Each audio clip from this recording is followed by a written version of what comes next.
Hi అందరికీ, welcome back. చాలా చాలా కాలం తర్వాత ఒక 2 ఇయర్స్ పాటు వీడియో పెట్టడం కుదరలేదు. I'm sorry. బట్ ఇప్పటి నుంచి నేను ఖచ్చితంగా రెగ్యులర్గా వీడియోస్ పెడుతూ ఉంటాను, మీరు చూస్తూ ఉండండి. ఈరోజు అయితే చాలామందికి ఫేవరెట్ అయిన ఎగ్ ఇంకా ఎండు చేపల కర్రీతో వచ్చాను. గోదావరిలో అయితే ఇది చాలా ఫేమస్, ఇంకా చాలా ట్రెడిషనల్ వేలో చేస్తారు.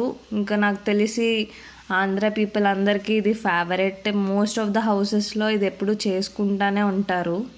ఈ ఈ కర్రీ నా చేత్తో నేను చేయడం ఇదే ఫస్ట్ టైం.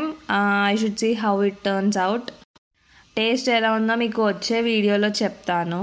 బట్ ఆ ఎగ్ వల్ల, ఆ ఎండు చేపల వల్ల ఆ టేస్ట్ అయితే సూపర్గా ఉంటుంది. మా అమ్మ చేసినప్పుడు కానీ, మా అమ్మమ్మ చేసినప్పుడు కానీ అసలు చాలా బాగుంటుంది. ఎస్పెషల్లీ మన ఆంధ్ర స్టైల్లో కొంచెం స్పైసీ ఎక్కువ తింటారు కదా, ఇంకా ఆ వేడి వేడి అన్నంతో స్పైసీ స్పైసీ కర్రీ వేసుకొని తింటే అసలు ఇప్పుడు చెప్తుంటేనే నాకు తినేయాలనిపిస్తుంది. బట్ మీరు కూడా డెఫినెట్లీ ఈ కర్రీ ఎప్పుడైనా ట్రై చేయకపోతే ట్రై చేయండి. మీరేమైనా కొంచెం స్టెప్స్ అటు ఇటుగా చేంజ్ అయితే నాకు కూడా చెప్పండి.